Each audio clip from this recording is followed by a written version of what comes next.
Alright guys. Section 3. So, goals.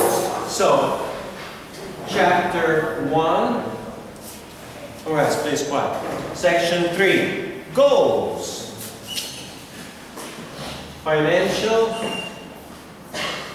management goals. So, what are the goals of a financial manager? Alright? So, what are the goals? Number 1. You can zoom in a little bit, right? Just a little bit, zoom in. Number 1. Maximize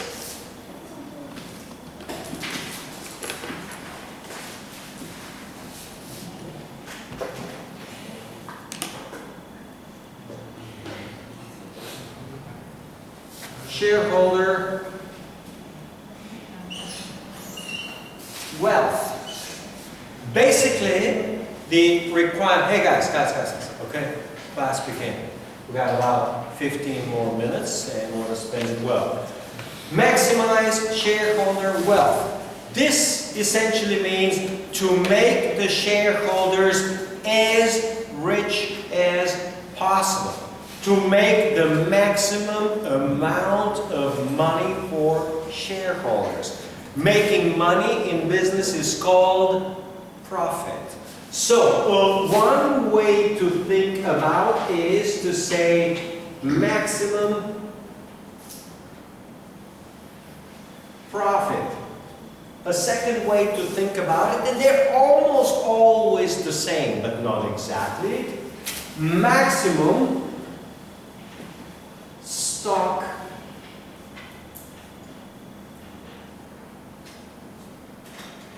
price. So they want to get the price as high as possible.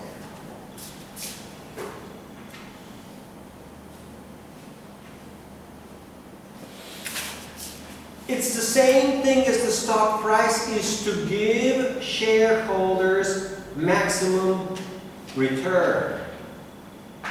Meaning return on their investment, return on their money.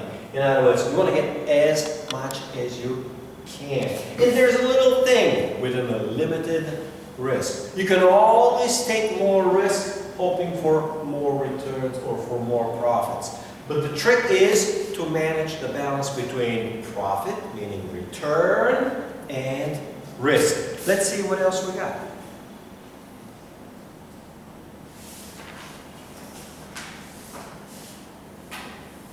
Alright, basically, this thing is characterized, unfortunately quite correctly, as greed. Basically, investors are greedy, and it's the financial manager's job to satisfy the greed. Okay, it's described as greed. Alright, and that's pretty much it. The other thing is called ethics. Ethics. Ethics is about doing what's right. Doing the right thing.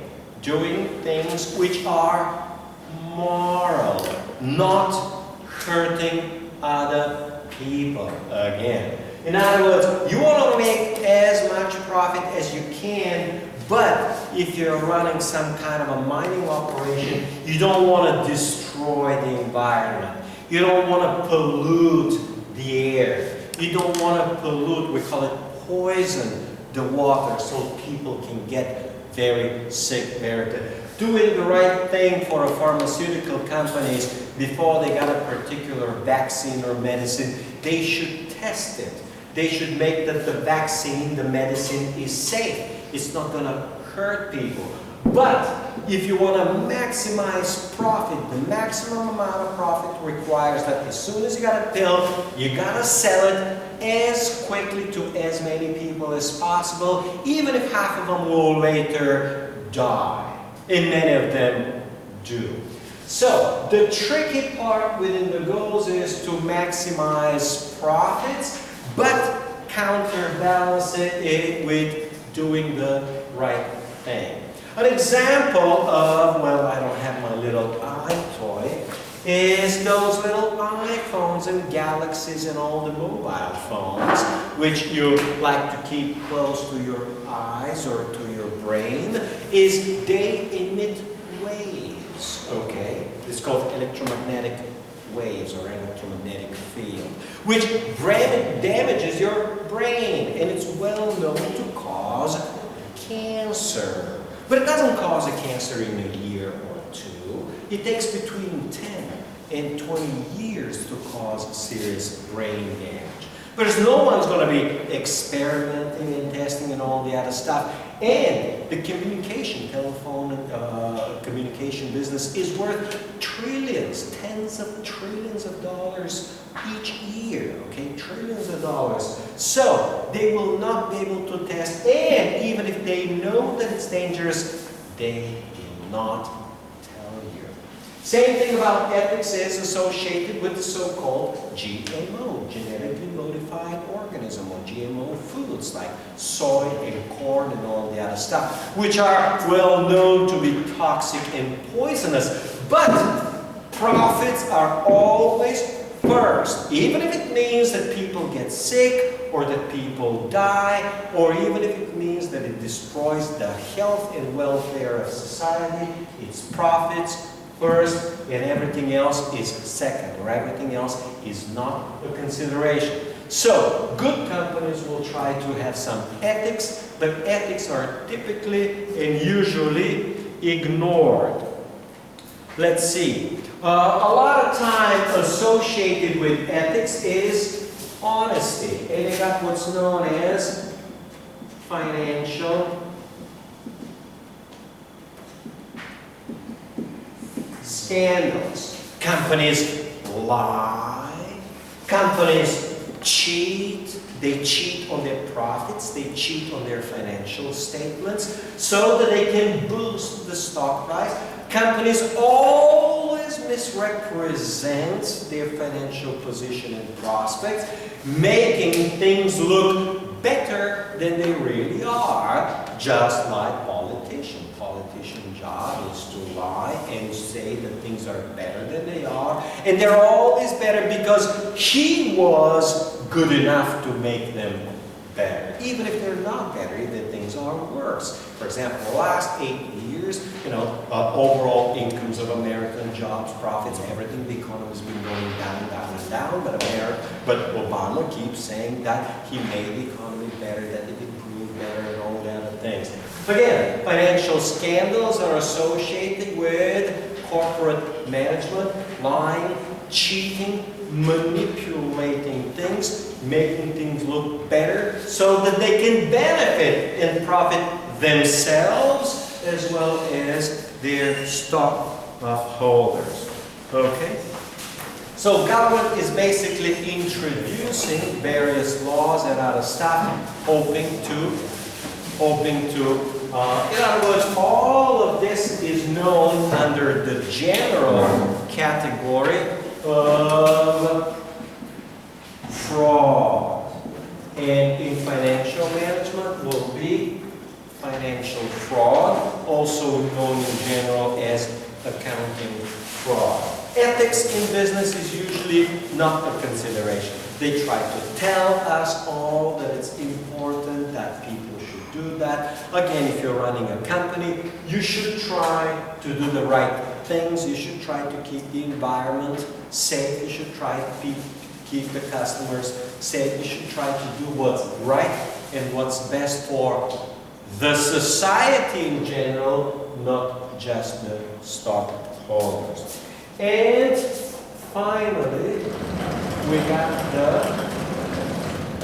section number 4 to complete the chapter today. So, section number 4 are the basic principles of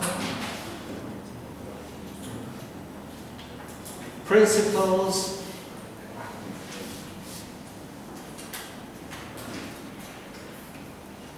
of finance.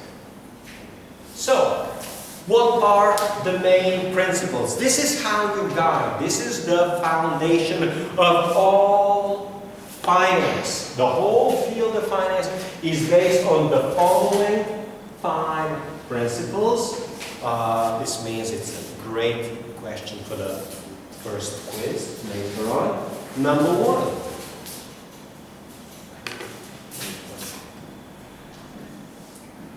Time has value. Time is valuable. Another way that people like to say it is time is money, okay? But in finance, we don't say it like that. We say that money has time value. Money has time value. Now, this is actually quite confusing if I have to explain it, but the simplest, best, and the only correct way, the correct way to think about it is only one way. Money today is worth more than money tomorrow.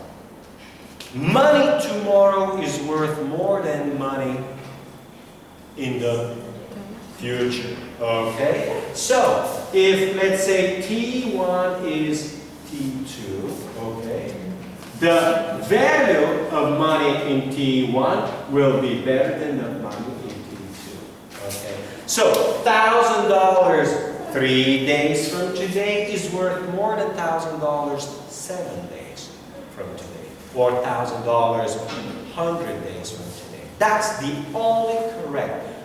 Money is worth more sooner than later. That's the first most important foundational principle. The second most important foundational principle is known as the risk return tradeoff. Trade-off means like this: you cannot get one without the other. The only way in finance to get more return is you must take more risk. The only way to take more risk, if you take more risk, you expect higher return. Doesn't mean you will get higher return. So, if somebody says, oh, I got this safe, sure, safe, low-risk investment that will bring you 30%, don't believe it, okay? If somebody offers you a big return, 20, 30, 50% a year with little risk, don't believe it. Even today, today's low, risk or no risk returns are between 1 and 2% long-term, sometimes 0.5%. So if some investment or fund says, oh, we can guarantee you 5 or 10% return or 6% return, don't believe it for a minute. There is no higher return without accepting a higher risk. And a higher risk can actually mean you take a bigger loss. So risk means that there is a possibility of an unfortunate development. There is a possibility of a loss, or there is a probability that you actually take a loss. That's number 2.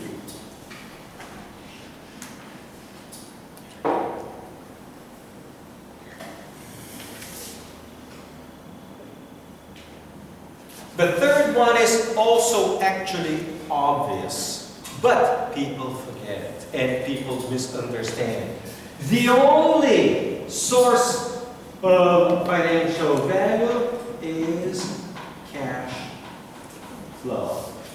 Cash flows determine value. In other words, you say, oh, if I buy this house, it's more valuable than that house. The only question is, if the house is more valuable, is can the house generate more cash flow? Can you make more money out of it? If it can make more money, it has more value. If it can make less money, it's got less value. In other words, you may think you can build a house and have more value, or you may keep just as a pure land and then use it for agriculture, or keep it as land and use it as a parking lot. The only thing which will determine which has a higher value is, can the parking lot make more money, or can the rent of the house make more money? Which one generates more cash flow? Whichever has higher cash flow will have a higher value. In other words, fundamental principle number 3 is that value is determined by cash flows from that particular asset. Number 4,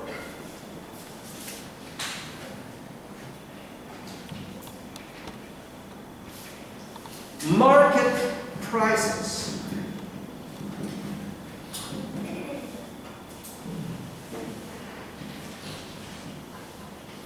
Market prices.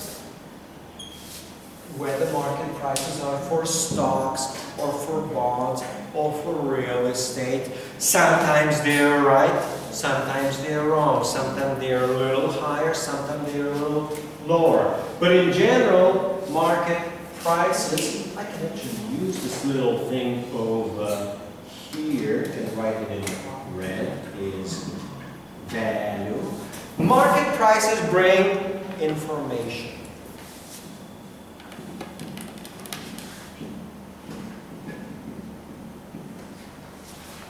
Market prices, we say, reflects information. You can get information by watching market prices. So when every day I watch, let's say, the price of British pounds or pound sterling, I get some information of what the market thinks about the currency. Or when you watch real estate prices going up or down, you get information about your real estate market. Same applies for gold, for oil, and everything else. And last one, number 5. Let me write this quick. This one is page. You guys want me to write the pages for you? Or no need? Huh? No need, okay. Anyway, I was up to page 21. Number 5. Individual respond to incentives. Incentives matter. Individual responds to incentives. If you reward CEOs with stock options, they'll boost the price of the stock and whatnot. Incentive. If there is a 1-point penalty for coming late, you'll be coming more on time. Incentive. If we score your homeworks, you'll become more diligent. If there is no penalty for homeworks, maybe you will not do much for any of your homework.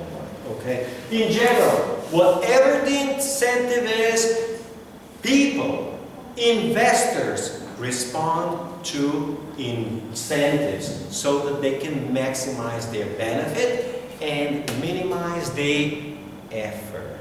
People want to work as little as possible and get as much value out of it. Investors want to take as little risk as possible and get as much return as they can. So it simply means that compensation plan, meaning how the CEO gets paid, is extremely important. And